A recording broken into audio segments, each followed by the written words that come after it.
Faites attention de pas vous brûler, le thé est chaud.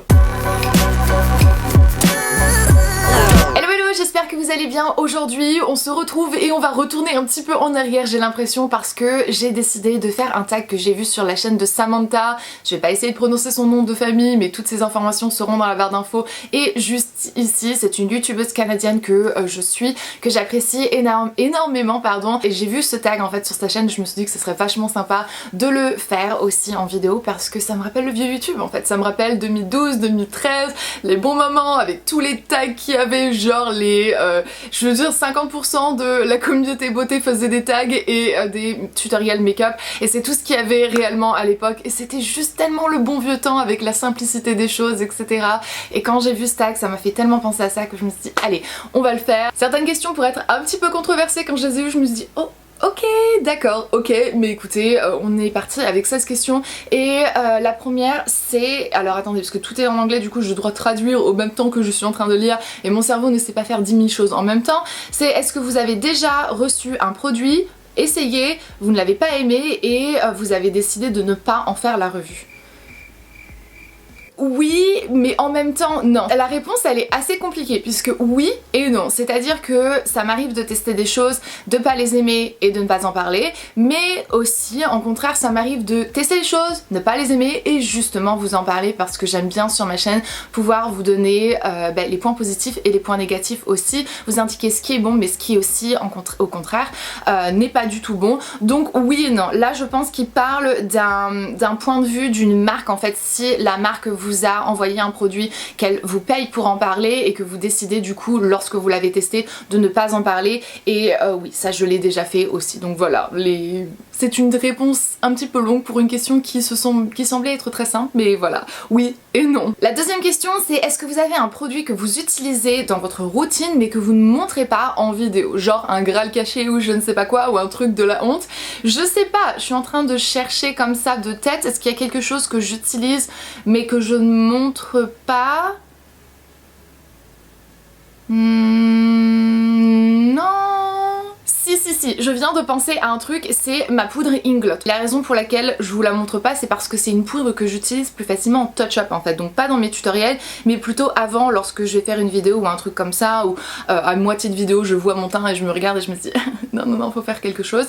Et du coup cette poudre aussi, je l'utilise tout simplement juste ici en fait, pour illuminer très légèrement, matifier un tout petit peu et apporter un petit peu plus de couvrance très légère en fait. C'est une poudre qui est jaune, qui va du coup me permettre d'illuminer, de cacher un petit peu plus mes cernes et une fois de plus de matifier. Donc voilà, c'est un petit truc que j'utilise énormément, mais juste pas dans mes tutoriels, pas lorsque je me maquille en fait, c'est plus un touch-up, c'est pour ça que je vous le montre pas, j'y pense pas en fait. Troisième question, c'est des produits que tu veux mais que tu n'achètes pas puisque tu ne soutiens pas la marque, et ça c'est assez simple, c'est les produits Jeffree Star.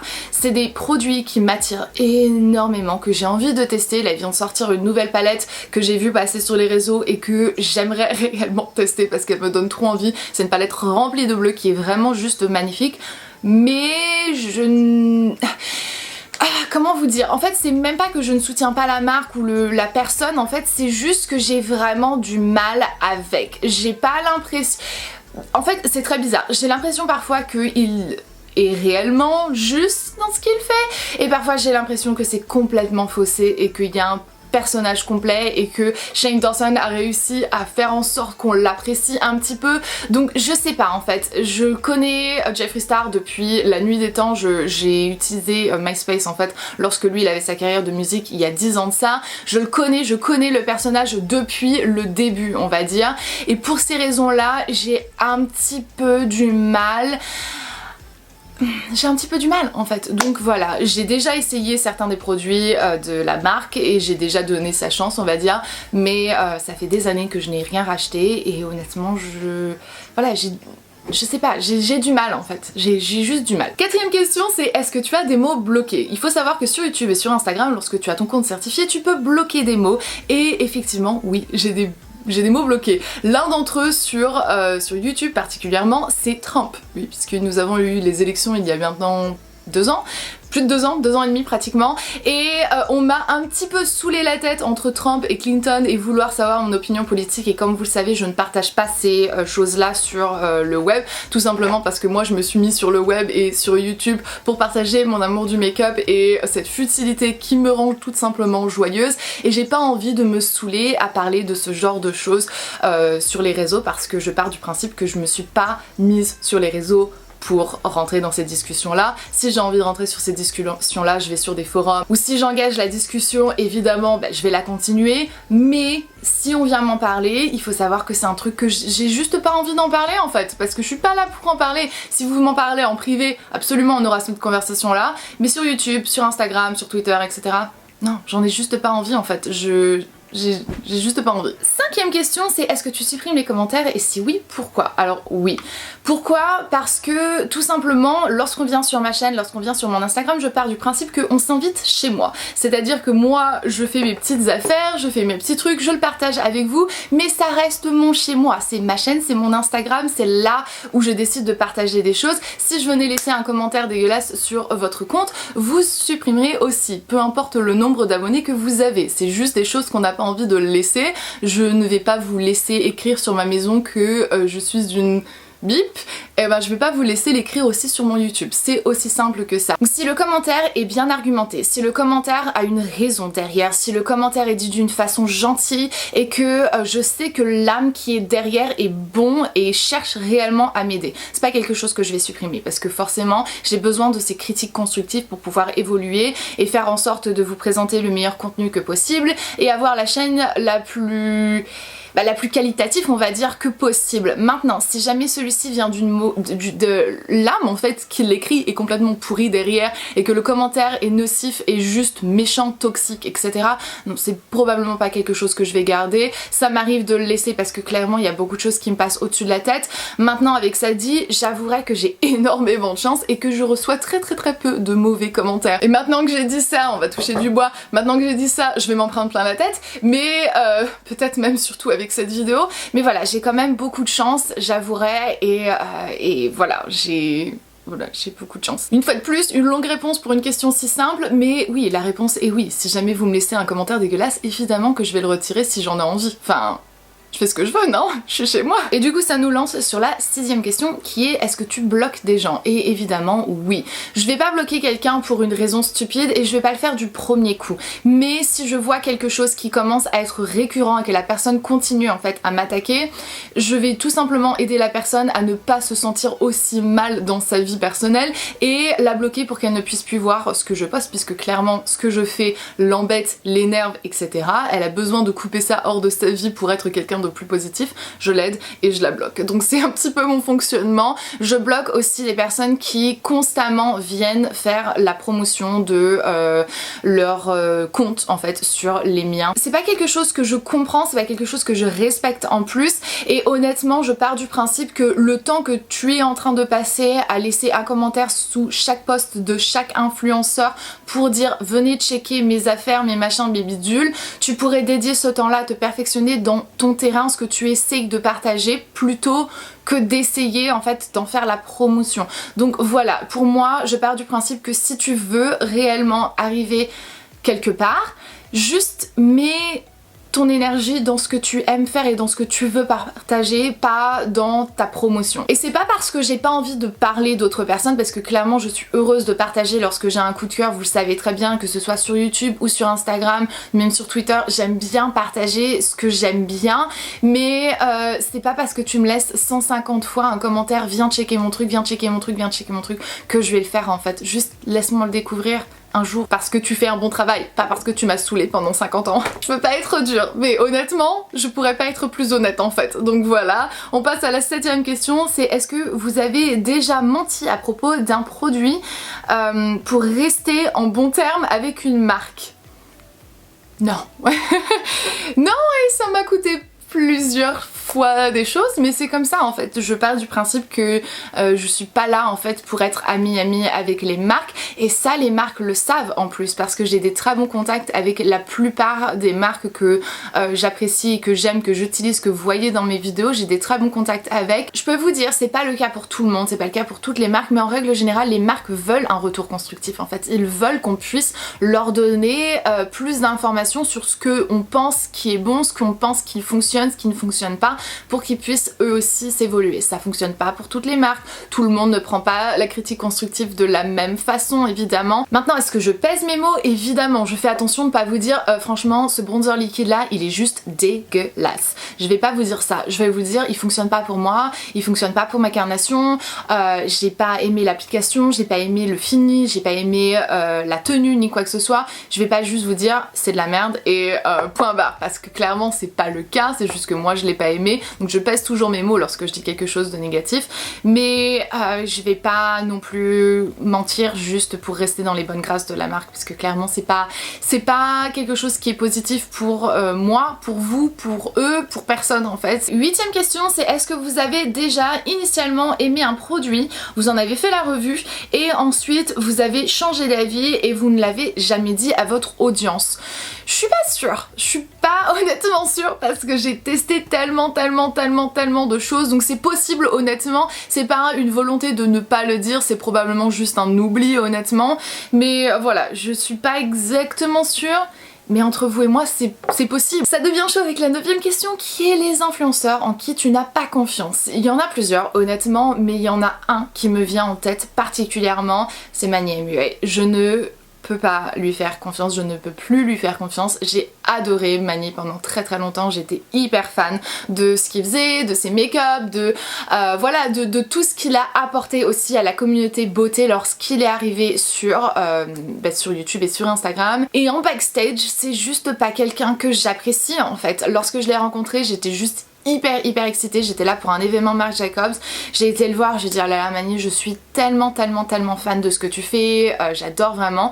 Et en fait son comportement vis-à-vis de moi était très bizarre. J'ai eu l'impression qu'il était en train de me prendre comme si que j'essayais d'avoir quelque chose de lui en fait. Or clairement je ne cherche rien à avoir de toi, tu ne m'apporteras rien plus que ça, juste je suis fan. Donc ça c'est la raison pour laquelle j'ai arrêté de le suivre, la raison pour laquelle j'ai arrêté de lui faire confiance, c'est parce que je l'ai vu retourner sa veste je ne sais combien de fois, ne pas afficher ses partenariats en toutes lettres et juste faire des trucs qui étaient un petit peu moyens en fait, et c'est ça qui ne me plaît plus du tout chez lui. Et voilà, on retourne complètement le truc avec la 10ème question, qui est les influenceurs en qui tu as le plus confiance. Et là pour le coup j'ai une liste complète que je vais vous faire. Audrey, Sana, Elsa, Laura. En qui est-ce que j'ai confiance? Tati évidemment, Jen Loves Makeup, qui est une petite influenceuse américaine que j'aime énormément. Elle fait des revues de dingue et toutes les chaînes que j'ai mentionnées seront dans la barre d'infos en cas où, sauf celle de Manny, je m'excuse mais voilà hein. The shade. Mais voilà, celle de Jen en fait, sa chaîne, ses revues sont juste tellement bien détaillées et pas d'un point de vue personnel en fait. Elle donne son opinion personnelle mais c'est pas la chose qu'elle met en évidence au premier abord en fait. Sa revue est hyper détaillée sur les ingrédients, sur tout ça, et ça c'est des choses que j'ai envie d'apprendre aussi parce que je m'y connais pas forcément et du coup ça m'aide énormément. Donc voilà, ça c'est des chaînes en qui j'ai réellement confiance, des filles, des personnes en qui j'ai réellement confiance. Je parle vraiment d'un point de vue revue, je parle pas d'un point de vue make-up ou technique ou quoi que ce soit. Là je parle vraiment des gens lorsqu'ils font leur revue, en qui est-ce que j'ai le plus confiance et qui ne m'ont jamais laissé tomber, et c'est ces personnes là. La 12ème question, j'y ai déjà répondu, c'est une technique secrète ou l'application d'un produit que tu fais en fait sans le montrer à la caméra, et ça je vous l'ai déjà dit en fait, j'applique ma poudre Inglot de temps en temps pour retoucher mon visage.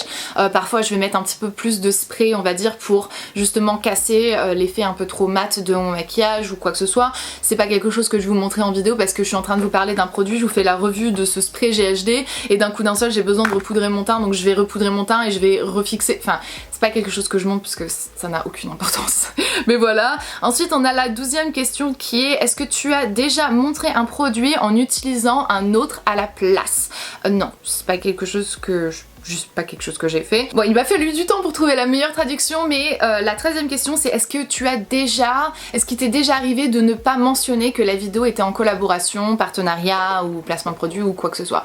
Oui, mais oui, mais c'était il y a très longtemps. C'est pas que je ne voulais pas le faire, c'est que je ne savais pas qu'il fallait le faire en fait, parce que je suis sur YouTube depuis très longtemps, à l'époque où les collaborations n'existaient pas, à l'époque où tout ce qui était disclaimer et loi que on a maintenant sur YouTube, on est obligé par la loi de mentionner le fait que la vidéo est en collaboration, qu'il y a un partenariat, qu'il y a un placement de produit, que ceci, que cela. J'ai pas d'exemple en tête, mais ça a dû m'arriver et ça c'est de la naïveté pure. Honnêtement, je sais même pas comment est-ce que je n'ai pas compris dès le début que c'est pas quelque chose que tu ne peux pas mentionner en fait. Mais voilà, au moins je suis franche avec vous, ça a dû m'arriver, je ne sais pas exactement à quel moment, mais ça a dû m'arriver. Avec la 14e question, on retourne sur un terrain miné, c'est est-ce qu'il t'est déjà arrivé d'avoir une mauvaise expérience avec une marque? Et là, évidemment, oui. Ça peut toujours arriver à n'importe qui, peu importe ce qu'on essaie de faire, en fait, c'est-à-dire que moi j'ai mes opinions, je n'ai pas peur de les partager avec vous. Si j'ai pas aimé une palette, eh bien ça va m'arriver de dire bah j'ai pas aimé cette palette, elle est trop poudreuse et elle est pas pigmentée, et là clairement oui, je pourrais froisser quelqu'un de la marque qui ferait en sorte qu'on n'est pas réellement en bon terme. Maintenant, le truc qui me revient le plus à l'esprit, c'était pas du tout ça, c'était pour un brand trip en fait. Je suis partie en voyage avec une marque et ça s'est très mal passé, au point en fait où on est rentré plutôt tout simplement de ce trip là. Je me suis prise la tête avec le CEO de la marque, carrément, et c'était pas joyeux, mais voilà, ça arrive, je suis pas quelqu'un qui me laisse faire, et là clairement en fait tout ce voyage là, les conditions et ce qu'ils essayaient en fait de nous faire faire et tout le truc qu'ils avaient caché en fait, c'était un bordel monstre honnêtement ce truc. Je vais pas en parler plus, on va pas rentrer dedans parce que j'ai pas envie qu'on m'attaque pour diffamation, mais en plus de ça je trouve que ça n'en vaut pas la peine tout simplement, mais voilà, c'était un voyage qui était plutôt foiré, et avec les filles on en rigole encore de cette histoire, et finalement ça nous a quand même appris quelque chose et ça nous a un petit peu soudés ensemble, donc voilà. Finalement, c'était pas un si mauvais voyage parce qu'on a bien rigolé quoi. Enfin, 15e question, c'est... Attends, est-ce que tu t'es déjà affilié avec d'autres personnes, avec l'opinion d'autres personnes en fait, genre tu t'es laissé prendre dans le courant d'opinion d'autres personnes sur un produit en particulier? J'imagine que oui. Honnêtement, j'imagine que oui. Je suis tellement influençable que j'imagine que oui. J'essaye que l'opinion des gens ne m'influence pas trop. J'essaye de vous donner quelque chose qui est mon opinion propre. Mais honnêtement, faut être réaliste. On est influencé par les opinions des autres. On est influencé par certaines choses. Et parfois, il y a des choses que certaines personnes vont voir d'une façon que moi, je ne vois pas au début. Et que finalement, en fait, a du sens après réflexion. Est-ce que vous voyez ce que je veux dire? Donc voilà, j'essaye de rester impartiale. Et c'est pour ça aussi que je regarde très peu de vidéos sur YouTube, parce que je ne veux pas voir ce qui est dit, ce qui est fait, ce qui est voilà, ce qui est partagé, enfin voilà. Et finalement la dernière question, c'est est-ce qu'il y a quelque chose que les créateurs font qui t'énerve? Alors oui, il y a toujours, de toute façon il y aura toujours quelque chose qui va m'énerver chez les gens, parce que évidemment comme je vous l'ai dit, on n'a pas tous le même opinion et on voit pas tous les choses de la même façon. Est-ce que quelqu'un va penser qui est correct ne va peut-être pas être correct pour moi? Est-ce que moi je vais penser être correct n'est peut-être pas correct pour l'autre personne? Donc ça arrive, on n'a juste pas les mêmes opinions et c'est tout. Maintenant le truc qui m'énerve, c'est que lorsque en fait on dépasse l'opinion, c'est lorsqu'on passe à un côté qui n'est juste plus légal, et c'est ça qui m'énerve en fait. Énerver c'est un grand mot parce que clairement chacun vit sa vie de la façon qu'ils ont envie. Ce qui m'énerve c'est parce que l'influenceur fait ou le créateur fait, c'est le fait qu'on est en train de prendre les auditeurs pour des abrutis, et ça c'est ce qui m'énerve en fait. Ce qu'on décide de faire ça ne regarde que nous, mais l'impact que ça a sur les gens, c'est ça qui m'énerve un petit peu plus. Le fait de ne pas mentionner ses partenariats, le fait de ne pas être honnête avec ses abonnés, le fait de tous ces trucs de dropshipping qu'on a vu l'année dernière, qui est juste tellement énervant pour moi. Et tout simplement en fait, le truc qui m'énerve le plus en fait, je me rends compte, c'est le fait de prendre les auditeurs, ses abonnés pour des pigeons. Les gens sont beaucoup plus éduqués que tu ne le penses. Arrête de penser que les gens vont boire tout ce que tu dis, et ça c'est un truc qui m'énerve. Après le reste ça n'a pas d'importance, tout le monde fait ce qu'il a envie de faire, et évidemment je suis pas en accord avec tout ce qui est fait, mais tant que ça reste dans la légalité et qu'on prend pas les gens pour des pigeons, ben vis ta vie en fait. Et donc voilà mes amis, c'est tout pour cette vidéo, ce tag et cette vidéo qui change un petit peu de ce que j'ai l'habitude de faire puisque je parle plus facilement de make-up plutôt que de gossip. Mais voilà, pour le coup c'était un petit peu le match entre les deux aujourd'hui. J'espère que cette vidéo vous a plu, je sais que c'est très différent et que c'est un peu controversé, mais voilà, au moins vous avez mes opinions. Parce que c'est un tag et que j'ai vraiment envie de la faire à la old school, je vais taguer forcément mes amis et mes copines. Donc Audrey évidemment, Sana, Elsa, Laura et très clairement n'importe qui a envie de faire cette vidéo. Donc voilà, n'hésitez surtout pas. Enfin, avec ça dit mes amis, moi je vais vous laisser. On se retrouvera mercredi dans une vidéo make-up. Je suis en train de bosser sur plusieurs revues qui me prennent quand même pas mal de temps. J'espère réellement que ça vous plaira. Et si vous n'avez surtout pas envie de les rater, n'hésitez pas à vous abonner à ma chaîne, c'est gratuit, ça fait toujours plaisir. Et voilà, je vous laisse, à très bientôt dans une prochaine vidéo. Jusqu'alors comme d'habitude, prenez grand soin de vous-même. Bye.